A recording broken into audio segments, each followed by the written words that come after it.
संसार माया तयावरी फार. ज्याने संसार सोडला देव त्याच्यावर प्रेम करतो, त्याच्यावर माया करतो. या ठिकाणी वेदांतातली माया घ्यायची नाही, तर माया म्हणजे प्रेम. ऐका, ज्याने संसार सोडला देव त्याच्यावर प्रेम करतो. मग मला उत्तर द्या, अर्जुनाने संसार सोडला होता का? अर्जुनाने संसार सोडला होता का? नव्हता. मग अर्जुनावर भगवंताने प्रेम केलं की नाही? केलं. मग भगवंताने अर्जुनावर प्रेम केलं, मग तोच भगवंत आमच्यावर प्रेम का करत नाही? म्हणजे देव सुद्धा तोंड बघून कामं करतो, निवडून माणसं निवडतो. बरोबर? ऐका, अर्जुनाने संसार सोडला होता का? नव्हता सोडला. मग अर्जुनावर देवाने प्रेम केलं की नाही? केलं. मग तोच देव आमच्यावर प्रेम का करत नाही? बरं ऐका, मला सांगा, अर्जुनाला नेमकं किती बायका होत्या?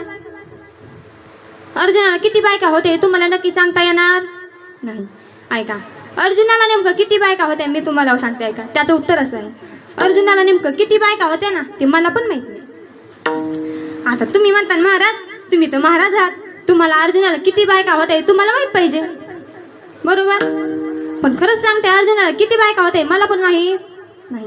याच्याकरता एक गोष्ट सांगते. ऐका, आता पूर्वीच्या काळामध्ये यज्ञ केला जायचा आणि यज्ञामध्ये एक शामकर्ण नावाचा घोडा त्या यज्ञामध्ये सोडला जायचा. जो कोणी त्या घोड्याला पकडेल त्याच्यासोबत ते युद्ध करायचं आणि तो घोडा आपल्या ताब्यात घ्यायचा. हा तो नियम होता. आता एकदा असं त्या यज्ञामध्ये एक शामकर्ण नावाचा घोडा सोडला गेला. घोडा सोडल्याच्या नंतर त्या ठिकाणी बब्रुवान नावाचा जो राजा होता, त्या राजाने तो घोडा पकडला. कोणी पकडलाय? बब्रुवान नावाच्या राजाने घोडा पकडला. ही बातमी पांडवांना कळाली की आपला घोडा आहे आणि कुणीतरी पकडलाय. तेव्हा अर्जुन आला आणि युद्ध करू लागला. कुणासोबत? बब्रुवान नावाच्या राजासोबत. दोघांचं युद्ध चालू झालं. घनघोर असं ते युद्ध चालू झालं. दोघं जण रक्तबंबाळ झाले. कुणाचं कुणाला काही सुधरेना. एवढं महायुद्ध त्यांचं चालू झालं. त्याच्यानंतर काही क्षणात बब्रुवान नावाचा जो राजा होता तो खाली पडला आणि अर्जुन त्याच्यावर बाण सोडणार, तेव्हा भगवान परमात्मा अर्जुनाला म्हणाले, अर्जुना थांब. का? अर्जुना थांब म्हणे, याला मारू नको. तेव्हा अर्जुन म्हणाला, देवा तुम्ही काय येडे झाला का म्हणे? हा माझा शत्रू आहे म्हणे, याला मारणं माझं कर्तव्य आहे, मी याला मारणार. कोण म्हणाला? अर्जुन म्हणाला. तेव्हा भगवान परमात्मा सांगितलं, अर्जुना तू तुझ्या शत्रूला मार म्हणे, पण आधी नीट बघ म्हणे हेव कोणी. का म्हणला? आधी नीट बघ म्हणे हेव कोणी. तेव्हा अर्जुन म्हणाला, कोण आहे म्हणे देवा, मी नाही ओळखी त्याला. मग भगवान परमात्मा म्हणाले, अर्जुना हे दुसरं कोण नाही म्हणे, तुपलाच पोरग आहे. काय म्हणे? हा तुमचाच वंश आहे. तेव्हा अर्जुन म्हणाले, देवा हा माझा वंश कस काय? तेव्हा भगवान परमात्मा म्हणाले, तू एकदा वनवासाला गेलता का?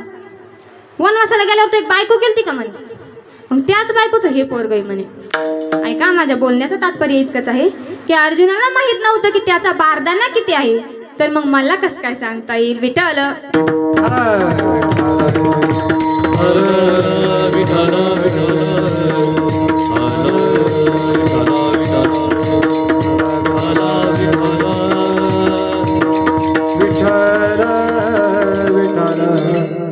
ऐका, आता पहिल्या चरणामध्ये एकूण 3 प्रश्न आहेत. प्रश्न चांगले ध्यानात ठेवायचा. पहिला प्रश्न आहे, ज्याने संसार सोडला देव त्याच्यावर प्रेम करतो. मग अर्जुनाने संसार सोडला होता का? नव्हता. आता अर्जुनाने संसार सोडला नव्हता, मग देवाने अर्जुनावर प्रेम केलं की नाही? केलं. मग तोच देव आमच्यावर प्रेम का करत नाही? हा पहिला प्रश्न आहे. दुसरा प्रश्न आहे, हा संसार कुणी निर्माण केलाय? तर त्याच देवाने निर्माण केलाय. मग मला उत्तर द्या, देवाने निर्माण केलेला संसार सोडणं आपल्या हातात आहे का? नाही. आता हा दुसरा प्रश्न. आणि तिसरा प्रश्न असा आहे की सोडला संसार, ज्याने संसार सोडला देव त्याच्यावर प्रेम करतो. मग देवाने हा संसार निर्माणच कशाला केलाय? सगळं निर्माण केलंय. घर निर्माण केलं, गाडी निर्माण केली, बंगला निर्माण केला, बँक बॅलन्स निर्माण केलं, आणि आता सांगायला सुरुवात केली की सर्व धर्मान पत्याच्या मामेकम शरणम. संसार सोडिला संसार. आता देवाने अगोदर चांगलं संसाराच्या नादाला लागू दिलो. इतकं नादाला लावलं